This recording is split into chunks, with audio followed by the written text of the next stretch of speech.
Stay hungry, stay foolish.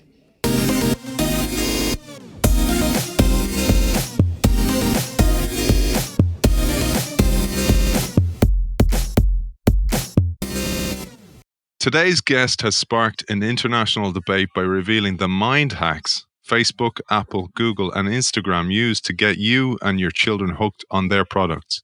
In Offline, he delivers an eye-opening research-based journey into the world of tech giants, smartphones, social engineering, and subconscious manipulation. This provocative work shows you how digital devices change individuals and communities for better and for worse. A must-read if you or your kids use smartphones or tablets and spend time browsing social networks, playing online games, or even just browsing sites with news and entertainment. Learn how to recognize mind hacks and avoid the potentially disastrous side effects of digital pollution. Unplug from the matrix and learn digital habits that work for you. We welcome author of Offline, Free Your Mind from Smartphone and Social Media Stress, Søren Kenner. Welcome to the show. Pleased to be here. It's great to have you on the show. I thought we would start by talking about how technology has impacted us mentally. And a good way to start would be the startling realization how technology has impacted us physically over the past 20 years, where we now walk differently than we did 20 years ago. The smartphone gate, think about 20 years ago watching people walking down the street, the upright posture, looking around them. Look at the same thing today, 4 out of 5 are hunched over, looking at the phone that they're holding in front of them, not really very cognizant of what's around them. But I pulled a line here that's really important, I felt. Our global adoption of digital technology happened in an extraordinarily short span of time, such that it has summarily outpaced our ability to absorb it on a cultural level as well as a neurological one. And you highlight that in the book to show the impact of what technology has done on us has not actually been dispersed across society yet. We don't know how it's impacted us. In a sense, you can think of this as the world's largest social experiment. You have a technology that's arisen over the last, say, 10 to 15 years that has massive impact on how we think, probably has a lot of impact on our perception. And then what we've done is just say, well, hey, everybody have one, and absolutely no thought for, are there side effects? Are there stuff that you should be aware of? Just to the extent of how many smartphones are out there. In 2008, Apple introduced their first iPhone. That's just a little more than 10 years ago, and now there are 4 to 5 billion smartphone users. And by 2020, in another year, analysts think that there will be probably 6 to 7 billion users. That's pretty much all of the world's population. It's amazing, and we spend so much time there. I have, in the Apple device now, it has how much time you've spent on your phone today. I'm always embarrassed by how much I get, because you don't realize you're just checking in the whole time. And you share a condition that you and your co-author of the book, Imran Rashid, talk about called defrag. Digital fragmentation syndrome. Basically, it's that there's a very, very large amount of information that gets pushed at you in small chunks, and you have a very hard time orientating yourself in terms of what of this do you want to take in, what don't you want to take in. Most people just operate on autopilot. So what you take in is just what's shot at you, how you habitually tend to use technology. And that's not necessarily a good idea because it actually stresses out ability to cogitate. It also has some pretty serious impact on stress levels and on perception and on social togetherness. We're going to dive into how technology has impacted our minds later. The book is peppered with studies and research as well. But you start by giving us an overview of the global tech industry and what you call a tsunami of technological transformation brought on by the internet. I think this is a good place to start because this is where it all began. I'd say most people probably don't realize how large companies like Apple or Google or Facebook or Amazon actually are. To give you an example, the economy of Apple, the market cap of more than $1 trillion. If you look at the GDP of countries, that would make Apple the 15th largest economy on the planet out of 199 countries. So when you have this competition between companies like that, aimed at capturing your attention and getting as much of your time on their screens or on their product, it's not a friendly competition. It's a competition over amounts of money that are unprecedented.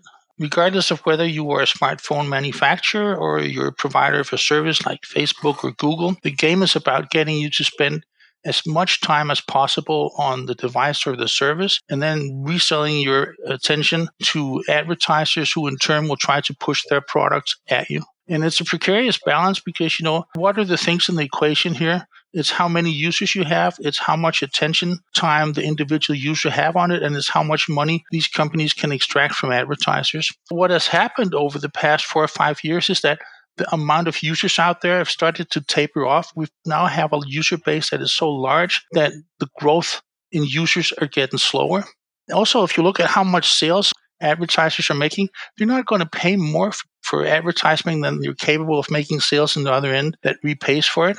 At the end of the day, the individual consumer, he's the target that is all about getting you to spend more and more and more time and putting more and more and more of your attention into this, because that's the only way growth of all of these things can continue to happen. This is one of the reasons I reached out to you, Søren, because the book covers what is being done to us, how we're being manipulated. But one thing that always comes up for me is I do this show as a show of passion. So I carve out time to make this show happen. It's not my day job.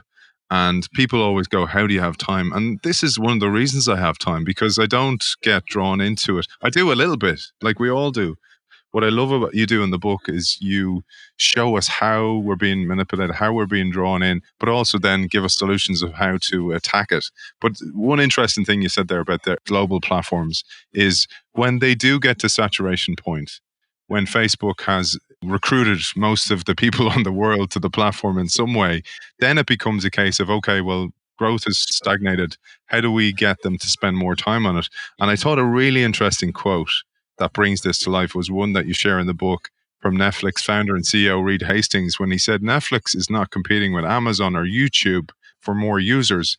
It's competing with the human need for sleep. And that brings it to life for me. In a knowledge economy where we use our minds more than we do our physique, like we did in the past, to put bread on the table, essentially, if we're trying to be more efficient and more focused, etc., and in a world where AI and automation is growing at an exponential rate, we need to be very, very focused and very, very efficient when we are in focused state. And if we're not, because we're being trained a certain way, then we're in threat. And actually, you talk about this where Elon Musk claims that in order to keep pace with computers, we must merge with them. And a lot of that is because we're not as efficient as we could be. If you look at how human cognition works, it's not necessarily very fast, but it does process or have the ability to process a fairly large amount of information. So you've got this, well, really it's parallel processing going on. You've got a lot of processes stacked on top of each other. And out of it comes, based on an observation of yours or a sensory input, some sort of decision to do something, a decision that can be an automated response or can be what appears to be a conscious decision, but at least some sort of decision to do something, right? All of that processing, you've actually only got so much processing power. The more of that you waste on stuff which is really irrelevant, on the continuous flow of gibberies that flows out of these social media and so on, well, the less there will be actually left over for making serious decisions.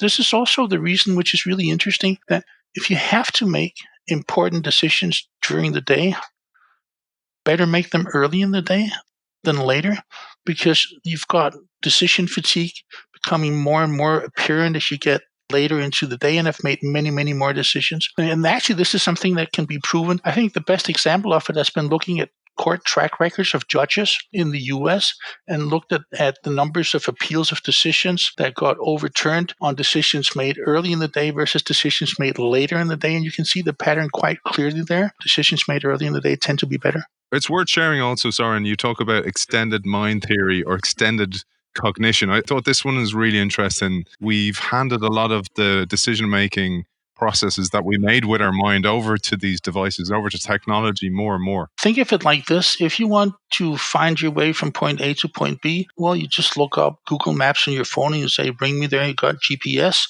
It will give you driving directions. So you don't really actually have to think about how you get there. You just have to be able to follow directions. If you want to call somebody, their name is in your phone. So you just say, call Aidan or call whoever, and the phone will dial them up. You no longer need to remember their phone number. In some ways, that's good, but in some ways, it's also bad, because relegating a lot of the mental tasks that we used to do internally and putting them outside ourselves, relying on machinery to get them done, means that we get less good at doing it on our own. For instance, if you look at how many phone numbers were you capable of remembering in, let's say, 1980 or 1990, before the advent of smartphones and contact lists with names in them? And the answer was most people could probably remember, 20, 30 phone numbers.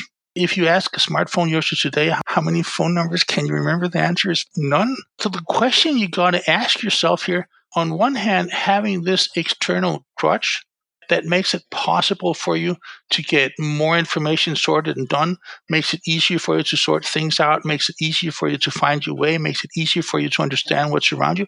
On one hand, it's great, but on the other hand, it's a workout that's being done by machinery and technology and AI. It's not your brain getting better at it. You're just getting better at using the technology that facilitates this. And if at some point that technology is taken away from you, you'll be in trouble. And one of the points here that I think is really interesting, and I kind of linking to other shows that we've done on neuroplasticity or neural pruning, that whole idea of use it or lose it. It's like in the gym, you get muscle atrophy if you don't use certain muscles or they shut off. It takes a long time to actually train them to work again. And it's the same with our brains. And if we're not using things like our memory or holding information or critical thinking, we're handing all these over to machines, we're going to lose those actual abilities, or at least not be able to call on them very quickly. And before we explore the invasiveness of brain hacking a little deeper, we mentioned this in the intro today, let's share a few brain basics, because let's bring everybody up to the same level. You mentioned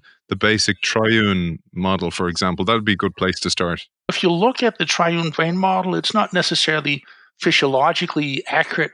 What the model shows isn't exactly what's happening, but it's still a good way of talking about the different types of processes that's going on in your brain. So basically, this model takes your thinking and cognition, puts it into 3 different areas, right? You have an old area called the reptilian complex or the reptilian brain. It's responsible for very basic things like breathing, heartbeat, a lot of processes that are autonomous that you don't actually consciously interfere with.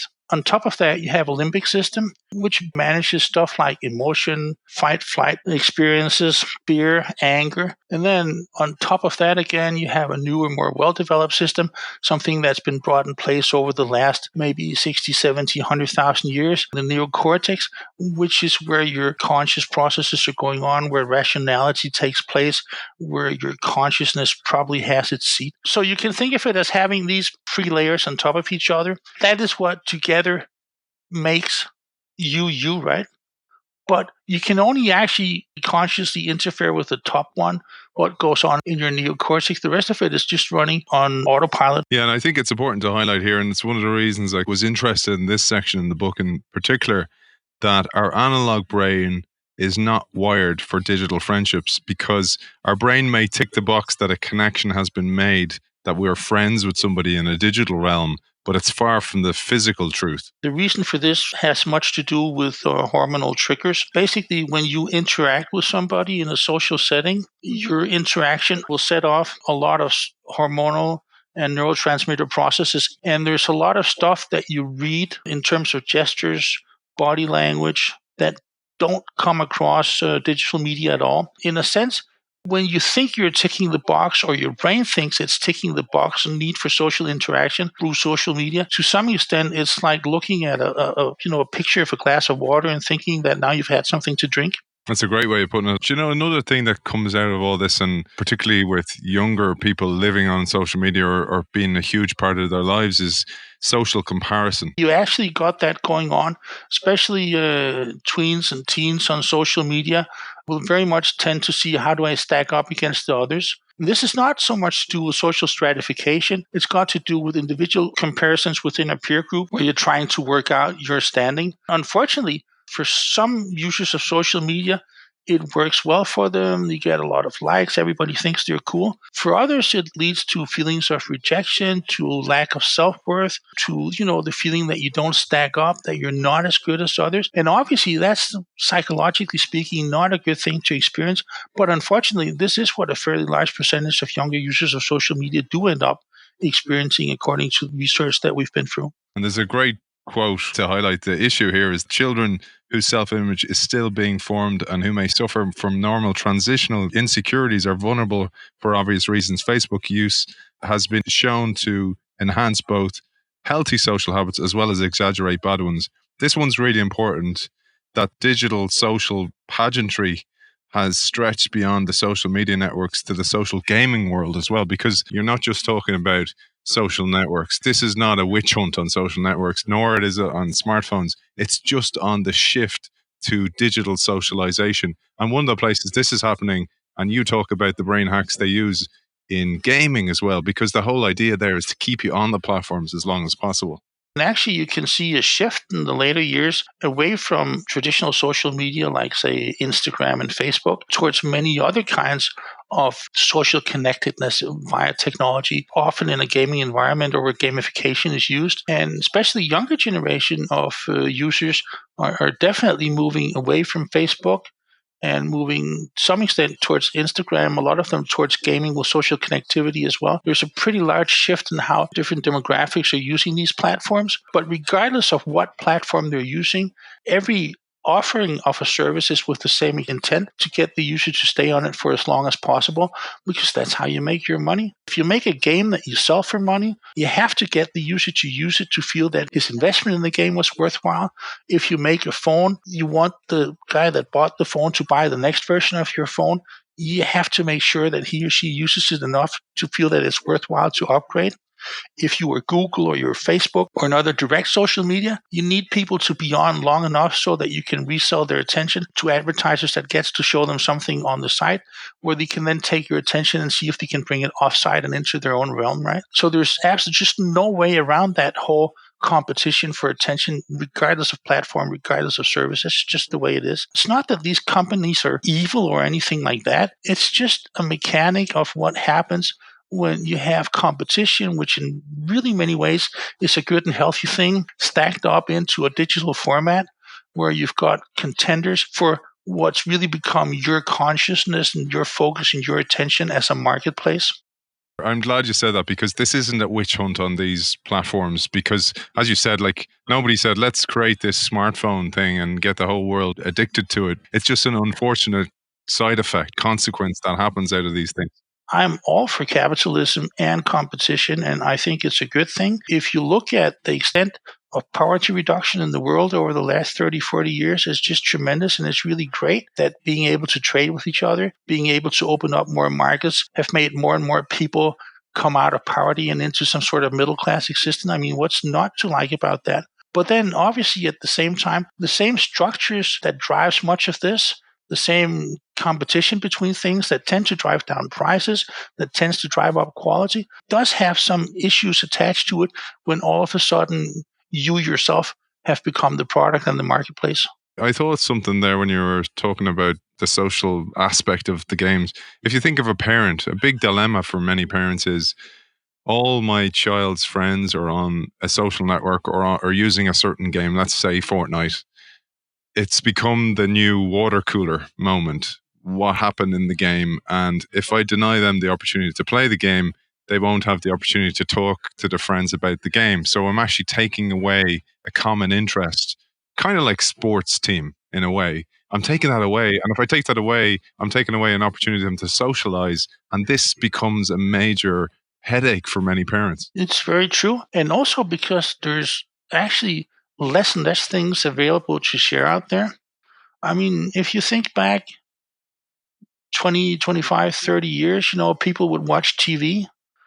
Most would have, 2, 3, 4, 5 channels, right? So there was a good chance that everybody had watched probably the same show, seen the same movie or whatever. So when actually you got to talking with somebody, you had a lot of shared frames of reference, either because you'd read the same, you'd seen the same, you'd watched the same. Then fast forward 25 years, you've got this incredibly fragmented media picture where you're getting bombarded with information from thousands and thousands of sources, where all of your TV you watch is streamed to you. You pick titles out of a library of thousands and thousands. And even though you can say, well, you can connect in social media. But social media, as Facebook is, it's equally fragmented. It's billions of users that are doing different things, and you have to navigate your own way through it or into it. So what that means is that the shared touch points we have become fewer and fewer. And obviously, if you look at younger people or teens growing up and the whole socialization process, there's a really big need there for peer acceptance, for being part of a group, for feeling that kind of belonging to, your own peer group. And if gaming is something that they can relate to and that they can share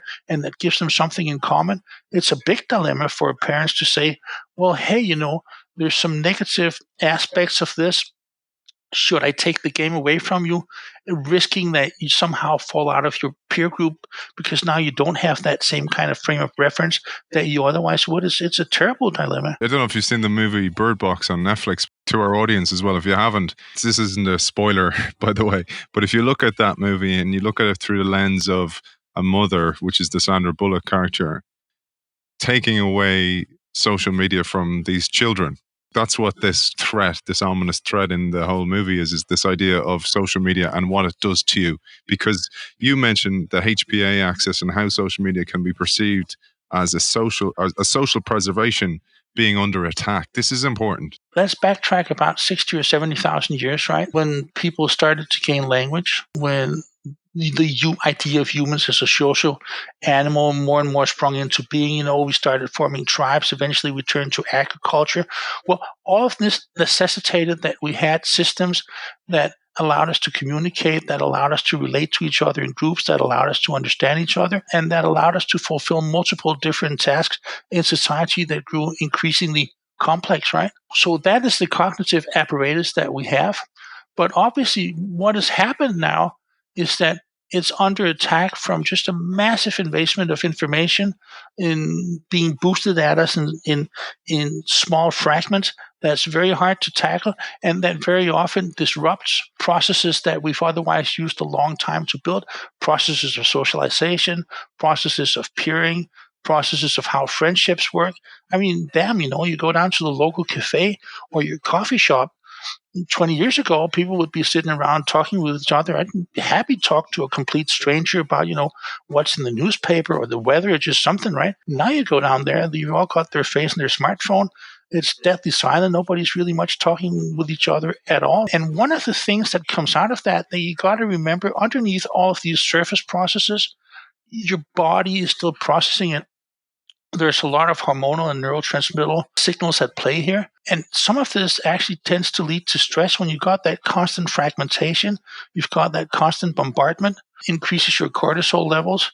That in terms can lead to stress, and over time, even things like heart problems and other health problems. Which is why we're seeing this, it's one of the contributing factors to the worldwide epidemic of anxiety as well. Let's jump to motivation. And particularly, you talk about two neurochemicals, which are dopamine and oxytocin. These have a major part to play. I think in order to explain this, you need to start looking at how your way of rationalizing and thinking works, right?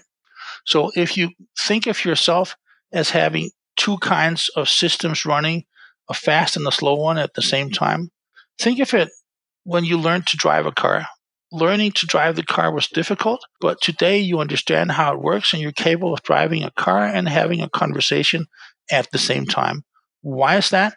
Because the whole process of driving the car has been more or less relegated to your autopilot, your autonomous system, or what's called your fast system. And this system is not reflexive, it's not rationalizing, it's not carefully thinking or argumenting or deducing. It just simply operates on a set of rules that's understood reflexes to how you should act or do in a particular system, right? Or situation. The other half of you, the slow system, this is where you make your decisions, where you think about, should I take out a new mortgage or not? Should I do this or should I do that? And the processes here are slower, they're more cumbersome, they're more deliberate, and they take much more focus. Understanding the difference between these two modes of thinking is important, because the game that social media deliverers are playing, the game that everybody is playing in order to get you to stay on their platform, is breaking into your fast system. Because if you can install yourself there, if you can make yourself part of something that's just an autonomous process inside your mind, can keep triggering your audience, right? So for instance, if going on Facebook and responding to a notification and looking at a feed was something that I had to consciously think about. Well, do I want to do it now? Should I or shouldn't I? Should I go look if there's notifications? Well, then you wouldn't actually be using the media all that much. But that's exactly not what's happening. You've just been conditioned to put yourself in a state where when your fast system sees a little red light blinking on your phone, you punch it and you go and you see what it is. And now you spend some time on that particular service, right? So if you cut to what's happening at a hormonal and neurotransmittal level, usually, you hear about dopamine, and it's laid out as this kind of like sex, rock and roll drug. You just have some of this and you'll feel really happy and it's all great and it's a reward transmitter. Well, that's not really actually true. What dopamine is, it's an attention focuser that's seeking a reward. So think of it like this. Let's take an example with chocolate. Let's say that you have a piece of chocolate, right? It's really good. So maybe you decide to have another and it's still really good, and maybe even a third piece is still good. But at some point after 3 pieces of chocolate, you're thinking, well, now I want to do something else, right? If you look at what happened with your dopamine levels, first piece of chocolate, they probably shot up a little bit. It's kind of like, oh, I could do that again. You want to be rewarded. The next one up a little further. The next one is still a trigger. And then after that, it starts fading. You see exactly the same thing with gambling, with slot machines. It's not the reward, it's the anticipation of reward. This is pretty important in terms of how social media hooks are structured, because what really happens is that we try to create a situation using what's known as addictive design, come into a mode where you continuously almost getting something, we have an anticipation of a reward that will come. So that is why when you're looking at a little red blinking light, which is your notifications, your brain is screaming to you, you got to do that because you get rewarded for doing it. Or when you scroll through the never-ending scroll of messages in your Facebook feed, it's exactly the same thing. You think you're going to be rewarded somehow, and dopamine to some extent drives that process. The other stuff we're talking about here is a hormone called oxytocin, and oxytocin is associated with a lot of communal or social processes. It's important for the bonding of infants to their mothers especially, but to parents all told. It's also important in most other relationships. There's studies that show that if you meet somebody and you fall in love and you have between the two of you consistently elevated or higher oxytocin levels, well, chances are you'll stay together for a very long time. Whereas if you measure oxytocin levels shortly after people have started dating and they're not that high, chances are that they will break up pretty soon. So what you have as a real issue with that is been known as technoference. Technoference is when technology or social media or any other thing breaks into processes that are needed in order for socialization or families or friendships or anything else to work. So one of the best examples of this, you can observe it if you go to any playground. So you've got the kids carting around doing somersaults, being on the swings, whatever. And obviously they're doing what kids always do. They're going like, see me, see me, see me, because that's what it's all about. It's about that recognition and being part of something with your parents. But the parents are sitting on the bench and they've got their noses stuck into their cell phones, right? So they're not seeing little Jack doing cartwheels and being on the swing. And because little Jack is not being seen, well, he ends up thinking that the correct way of living your life when you get older is to have your nose stuck into the phone and not pay attention to the people that are actually looking for your attention in the real world. And even worse, obviously, it is that you can measure this. You go to that playground and you take a sample or blood test of the parents that were looking at their smartphone versus the parents that were focused on their kids' behavior and what they were doing, and you will see that the oxytocin levels will overall on average be higher for the parents that were focused on their kids than for the parents that were focused on a piece of technology. We talk about addictive design, and I'd love to dive into what you call the land of the dragon next. But before we do, it's that piece that really we can control. We can control how we can control the technology so it doesn't control us. Jumping into the land of the dragon, and we mentioned at the start that the devices, the social media networks were never designed to be such beasts that they have become, but they are that now. And because the stakes are high, they even hire people known as attention architects.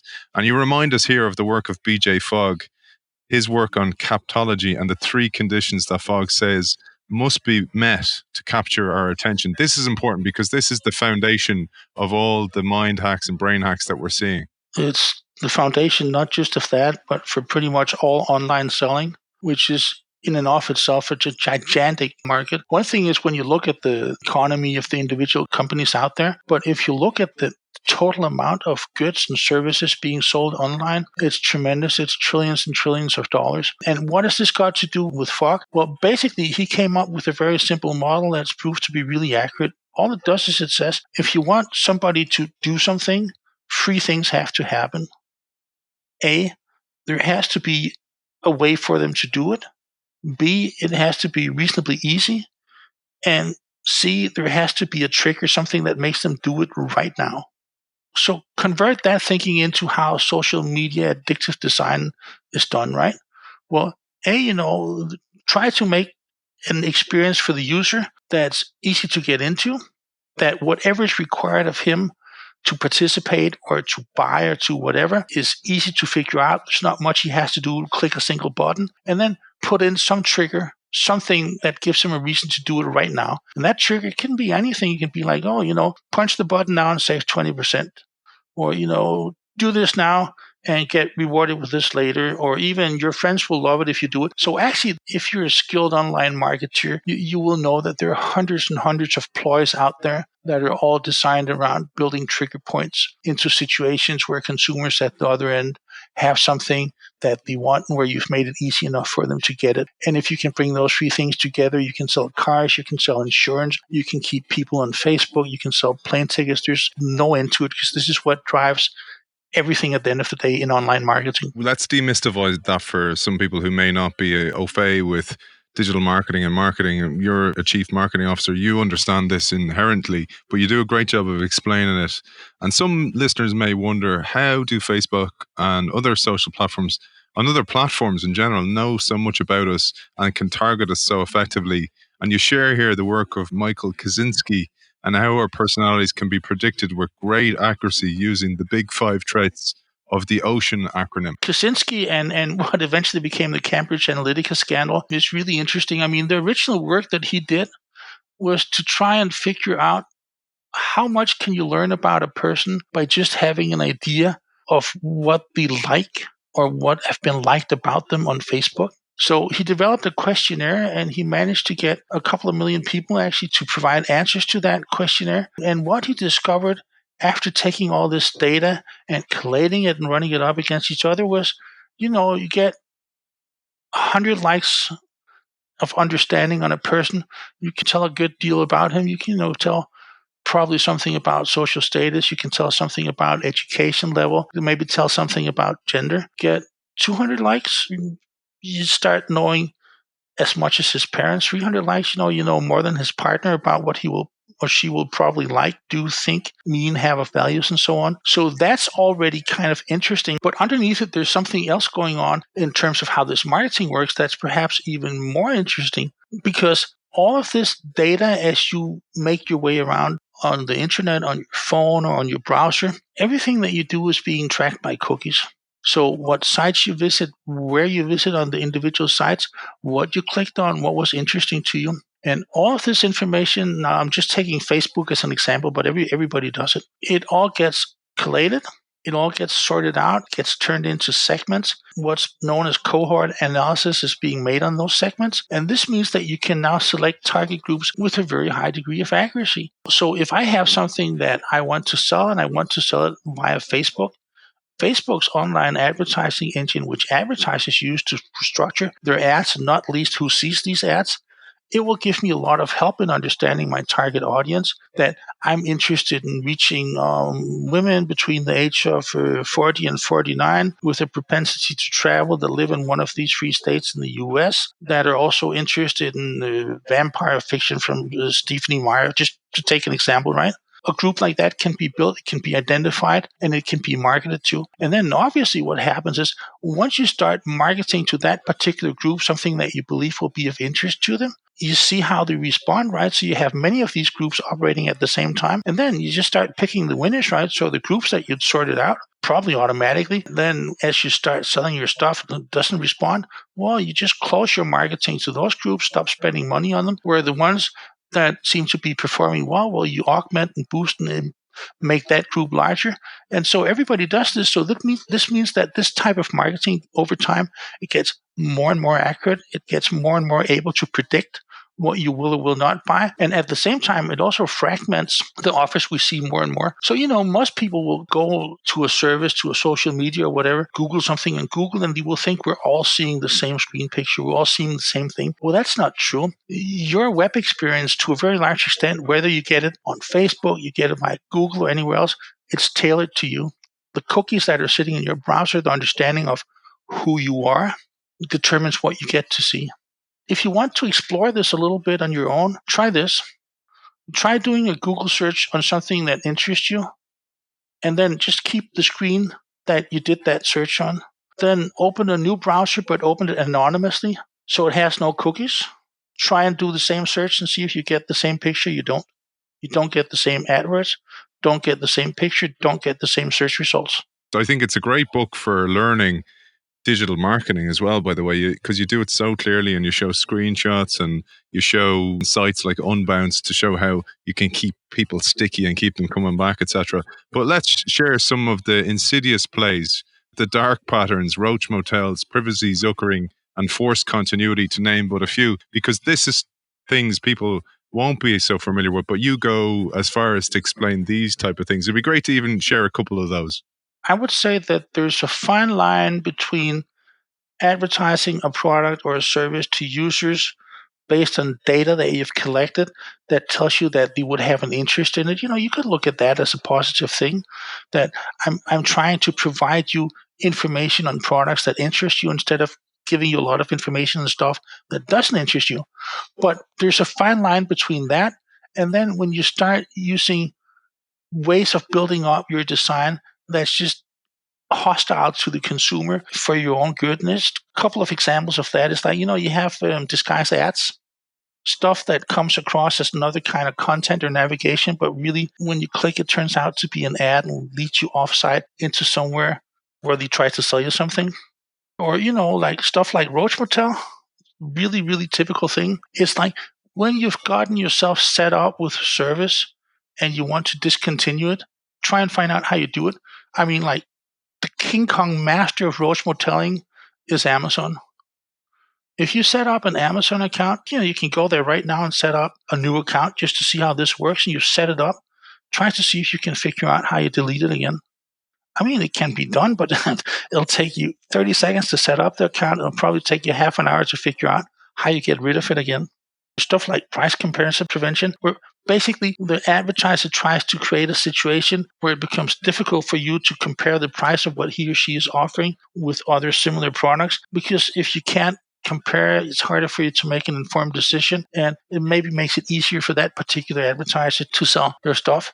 Or stuff like, you've seen hidden costs before. You're buying this, you're buying that, and then finally you get to the end of it, and all of a sudden, here's a new line item that says there's an expedition fee that's an extra $2. There's a service charge that's $150 or whatever. So all of a sudden, you get $3.50 bumped on top of whatever it was you were already ordering.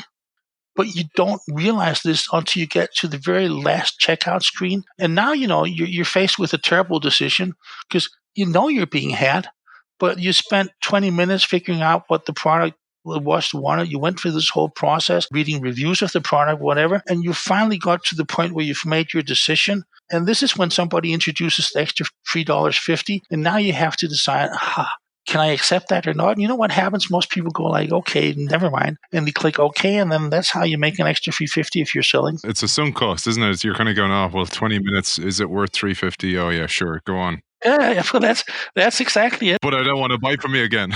There are many, many of those kind of ploys. For those that are interested in this, there's actually a website out there called darkpatterns.org.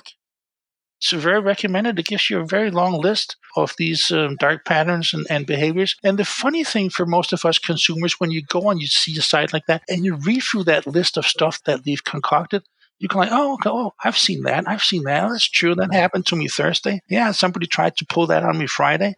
But when you see the whole list brought together, that's when you start realizing how insidious this is and how manipulative it really is. One thing you mentioned there was making an independent decision. And you mentioned Cambridge Analytica scandal. I think it's really worth seeing. There's a great documentary on Netflix about the Cambridge Analytica scandal, which, I'm pretty well versed in this and researched in it, but it shocked me how much we can influence the decision of voters, political elections, anything really. And you talk about cognitive biases, and in particular the echo chamber. So if we're looking for diverse information, it's very, very difficult if search engines are adapted to what we search for and given us more of what we like, because therefore we stay longer on the platform. I saw that Netflix film as well. And obviously, I've read a great deal about the whole Cambridge Analytica scandal. But, I actually don't think that worked because, here's what it is. There's a lot of research out there to tell you that information that you have about people's interests, values, affinities, purchase patterns, it makes it easier for you to sell them products and services, but it doesn't necessarily make it easier for you to persuade them that they should change their set of values or ideas. Absolutely, you can show that both the Trump campaign, the Brexit campaign put money into Cambridge Analytica, that this money was spent building databases that use cohort analysis later to email market very large segments of the voter population with messaging that would be thought to resonate with where they were, which is, fair enough. But I actually don't think it would probably work that well because the facts just are that it's much, much harder to market changes of attitude and values than it is to market specific products and services. Awareness is a huge thing you talk about. Let's look to some of the solutions, because you dedicate a whole chapter towards solutions. And I love the exercise you talk about of creating life stories with the acronym FLOW. Søren, this one makes total sense. And actually, it's a good thing to do regardless of being addicted to technology or social media, etc. What the flow model really is, it's just a very simple model for framing behaviors and attitudes of your own. So think of it as working with 4 different components in your life: the time that you spend with your family, the leisure time you have, your own time, stuff that you want to do, and then your work time. So you can say, in essence, most people's lives are just made up of those 4 things, right? What can be really a good idea is to write down those 4 things, and then for each of them, make a short narrative about how you would like to be in that relation. Maybe your family story is, I like to spend time with my kids. If I can help them with homework, I think it's great because it's a way to get closer. I love cooking with my wife. Going to the movies together is a good thing. It can be any sort of story, but it frames the kind of family situation that you want. You can do the same thing with the leisure time you have with your friends, how you want to be together with your friends, with your own time. If you have time for yourself, what's important to you? What do you want to get out of it? Maybe your story is, I'm interested in philosophy. As much time as I have in my own hands to read, I will read philosophy because that's something I really get something out of. My point here is, once you've put those narratives together, you can compare your narrative, your ideal you, to what you're actually doing. And when you see the difference, at least you get some pointers to where maybe you should change what you're doing. Because if you want to see yourself as a family guy that's helping out the kids with their homework, cooking with your wife, having good time together, going to the movies, having activities together, but the reality of the situation is that you're sitting at the dinner table with your nose stuck in the phone, you haven't got a clue what your kids are doing, and the last time you cooked with your wife was 8 months ago, well, then there's ample room for change, and you got to be thinking about doing something about it, right? This is interesting because this is the same for companies. I often think about this for purpose. So if you think of purpose of a company or a North Star for a company, it's a general direction that you want to aim to. And people perform better when they know what that direction is. And it's the same for ourselves. Oftentimes, many people might complain about the company not having a mission or a direction or a vision. But oftentimes we need that in our own lives in order to perform best and to match our values with the values of the company. That's one thing that really popped out of me when I read that flow model. One of the other things I think, and a good way to end would be, I have done this for other reasons. I looked at my life and went, okay, when, for example, I want sugar or a beer or whatever it might be, what are the triggers behind that? To understand what the triggers and cues are for myself, and also for checking social media or for just zoning out in some way. To understand the triggers is really, really essential, because then you can start being aware of them, and then you can start detaching yourself from them, and then start manipulating them yourselves. And you say that this is a key part to control your tech habits. In essence, you got to use BJ Fogg's work against yourself. If you look at a tech habit you have, like, how often do I check my phone? Start thinking about the 3 things that Fogg put together. How much do you want to do it? How easy is it to do? And what's the trigger? If you understand these, it's much easier to avoid. Well, you can say, I get triggered in this situation by my phone being on the desk. Great. Put it in your bag. Now it's not on the desk anymore. You took that trigger off the table, right? Well, there's a notification on my screen. It makes me go check my Facebook feed or my email. Well, great. If that's a trigger, turn off notifications. Now you don't have that to worry about. Part of getting better habits in terms of how you use all of these digital opportunities is understanding exactly, as you said, what triggers you, and then just taking some of those triggers off the table. In this whole process of putting together some narrative structures for yourself from flow, getting rid of triggers that are not, it's worth mentioning a psychologist called Csikszentmihalyi, a Hungarian psychologist. What he's done is he's talked about the zone. He's talked about where are people really happy. What he posits and has done a lot of research on is that what will make you really happy is when you put yourself in a situation where you're very focused on one thing that takes so much of your attention that you cannot do it if you split your attention up or if you don't stay focused on it. It doesn't really matter if that's cooking a great pasta sauce, doing downhill skiing, playing badminton, reading a book, but it's focusing on something that's just exactly hard enough to require all of your focus, and to do this for an extended period of time, that will make you happy in your life. That's a lovely way to finish. And Søren, where can people find out more about your work? Because you've gone way beyond the book here and created an online platform. If you want more information, we've put together a website called humansbeforetech.com. You go there, you get an overview of the book, but not just do you get an overview of the book. There's a section that's called Learn More. And in it, there's a very long list of articles, sources, and facts about what we've been talking about here. So if you're interested to know more, this is where you can find it. Author of Offline, Free Your Mind from Smartphone and Social Media Stress, Søren Kenner, thank you for joining us. Thanks.